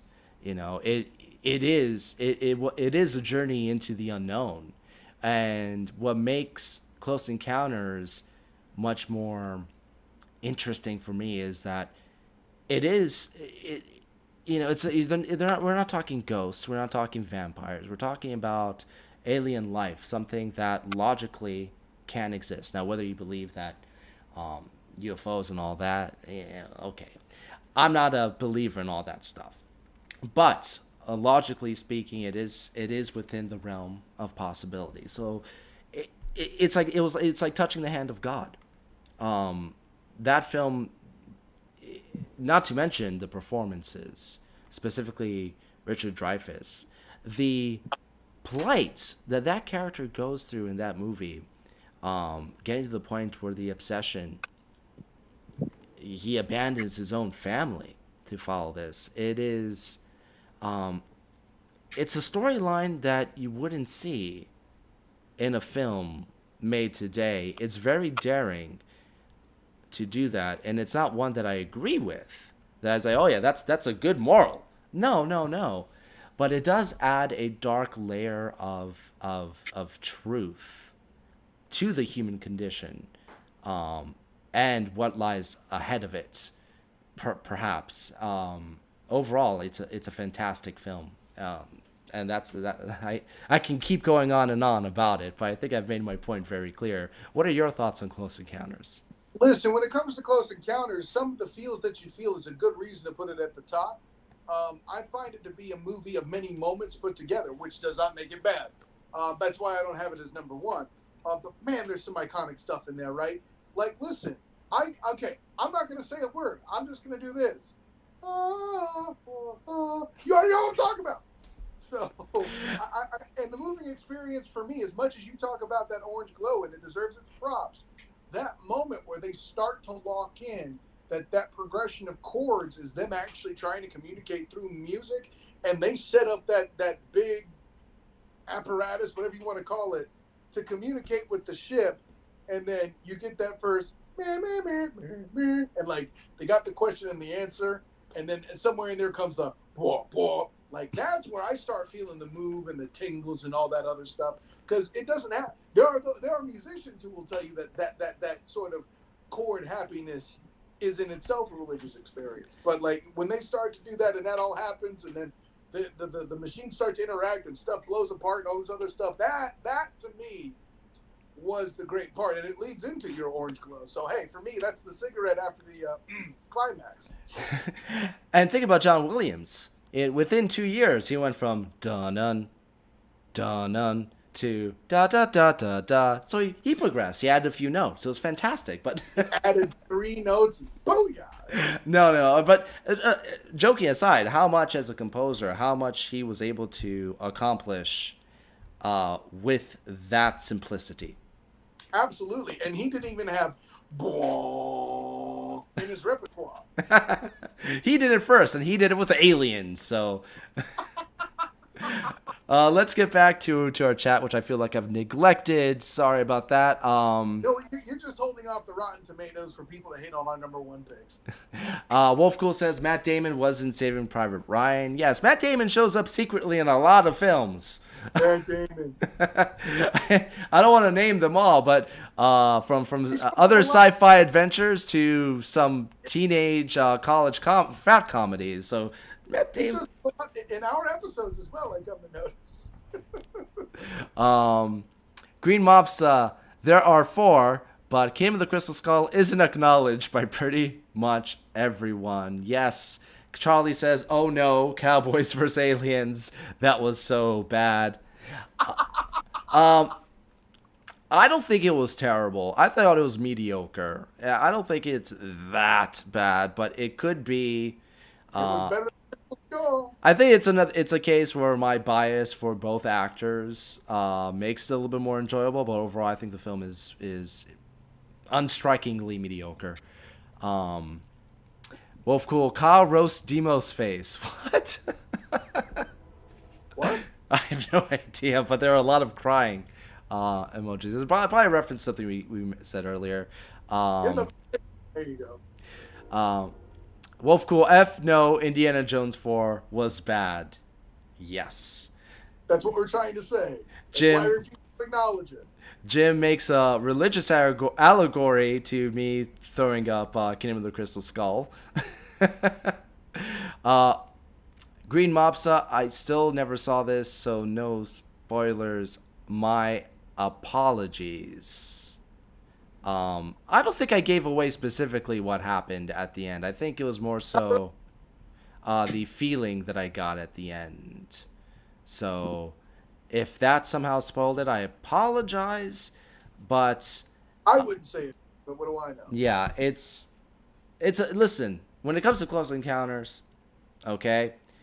You've had 50 years. People. Some of the posters, the DVD cover that I own is a spoiler. That's true. In fact, I think I mentioned this in our required viewing. The menu, at least of the DVD, I'm not sure about the Blu-ray. I have a digital copy, but the menu showed the ending of the film. It's just like it's one of those iconic moments. When you see that film, you remember that more than anything else. And right, like when I saw The Godfather. Listen, I knew when certain people were going to get shot, when, and how. Not because I'd seen the movie. It's because iconic film. I definitely recommend it. Even if somehow along the way you get it spoiled, trust me, the feeling that you get from this movie will not be spoiled, even if you know what happens. Correct. And it's almost earlier. It's kind of funny that I mentioned that I feel that a lot of the Steven Spielberg movies, as of late, they don't have very strong endings. But this is what we're comparing it to: Jaws, Close Encounters, E.T., Raiders. These films kept building up to the ending. Most of the iconic moments from these films and from cinema history are from the endings of these films. And I feel that he's missing a step as of late, as far as I'm concerned, about the endings. I mean, you can disagree with me, and you're welcome to it, but that's just the way that I felt as of late with Spielberg. Let's see. Charlie says, "Oh my God, that was great." Jim Linehan, the Daleks take over the world after the Doctor fails to breach the warp core on the Death Star. The Code 42 did no good. Oh, yes. Yes, the alternate ending of Close Encounters. Thank you. Wolf Cool, you got, when you say Indiana Jones Custard was about to leave the stream. I assume probably number 4. Lots of nerdisms. Yes, that's what we're here for. Wolf Cool. John Williams is a great composer. Hell yeah. Wolf Cool. Movie poster and DVD covers, trailers, and menu sometimes spoil the movie. That's a fact. But I can't think of a... I mean, there definitely are. But off the top of my head at this moment, I can't think of a worse example than Close Encounters. Charlie, I hate it when they do that. Hell yeah, I hate it when they do that. And Wolf, too. Wolf Cool, I agree. Trailers have scenes that weren't in the movie. Do you know of any? Do you know any? A lot of the Marvel movies. There are a lot of deleted scenes and purposely edited scenes to throw you off. An example might be the spoiler alert for Avengers: Infinity War, but as many of you may have seen the trailer for it, the ending had Hulk running into the fray in the battle in Wakanda. That never happened in the film. Well, and there's others too. You know, just off the top of my head, Major League had something in a trailer that wasn't in the movie. Rogue One had Jen Orso in an Imperial outfit. She never was. That film was pretty much filmed twice, so I wonder where those scenes came from. A great example, Lord of the Rings, had some of the trailers had some scenes of elven ladies that not only never appeared in the film, they never even appeared in the extended cuts. So there are quite a few. So anyway, guys, thank you so much for joining us. Thank you for all the great feedback. I know that some of you disagreed with our top 5, but that's what we're here for. We're here for the discussion. We're here to be told that we're wrong and to see all the accompanying face palms in the chat at our terrible but hilarious by default jokes. Kyle, do you have any parting words? Thanks for having us aboard. Listen, we go into these things thinking we're only going to go for an hour, and then you guys come in with your awesome comments and banter and have us running a lot longer. So thanks for that. As per usual, when I do the drops, find me on Twitter at the SOTG. Tell me to the exact extent that I'm more correct than Demos. Find me on Instagram as the same, the SOTG. Find me on Facebook as the Student of the Game. Check out my sports writings on the 3pointconversion.com, and check out some of my work with Captain and Company in the morning show on the online radio network known as oldschool101.com. And of course, you can find me at hilaritybydefault.com. The site is, I should probably make the announcement that I'm actually reworking the whole site from top to bottom. When that site was created, it was initially going to be an outlet for my weekly movie reviews and other articles and such, and we shifted our direction specifically to YouTube and to doing these types of videos, which I find a lot more fun. I'm a videographer by trade, so it was a perfect blend for me. Charlie says, I love this, can't wait to see more. You guys are great. Best random find I've had on YouTube in a long time. Charlie, that means a lot to us.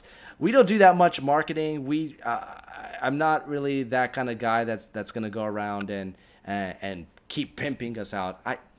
I want this channel to grow organically, and I want to be here to have conversations with people just like you.